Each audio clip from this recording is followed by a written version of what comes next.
You've been in a room full of people, and you saw everything. Who was pretending to be happy, who was about to leave their relationship, who was the most insecure person there, even though they talked the most.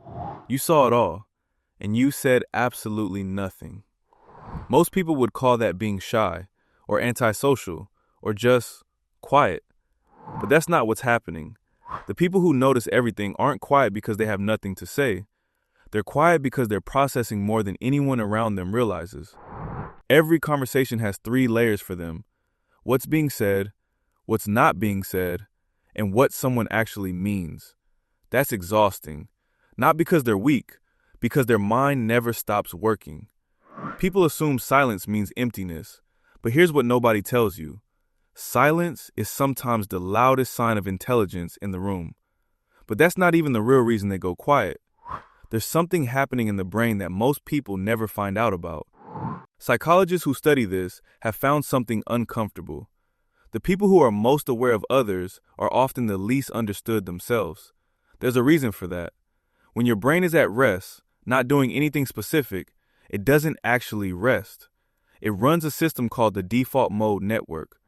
Think of it as your brain's background program. In most people, it replays memories, plans tomorrow, wanders, but in people who notice everything, it runs social simulations constantly. It's analyzing, predicting, reading, and this is where it gets strange.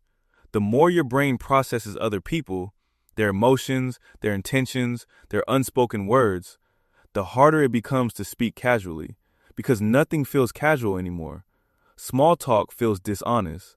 Saying "I'm fine" feels like lying. And joining a conversation just to fill silence feels pointless. Psychologists call part of this hypervigilance, when your nervous system is tuned so high that it picks up signals others don't even notice exist.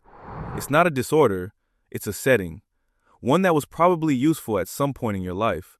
But most people stop here. The real answer is different entirely. Here's what this actually means. The mind that notices everything and says nothing isn't broken. It's selective. It's not that you can't connect with people. It's that you refuse to connect on a surface level when you're capable of something much deeper. That's not a flaw. That's a standard. And the people who eventually find you, really find you, will feel it immediately. Because you'll notice things about them that nobody else ever has. The real question was never why you stay quiet. It's whether the world around you has earned your words yet.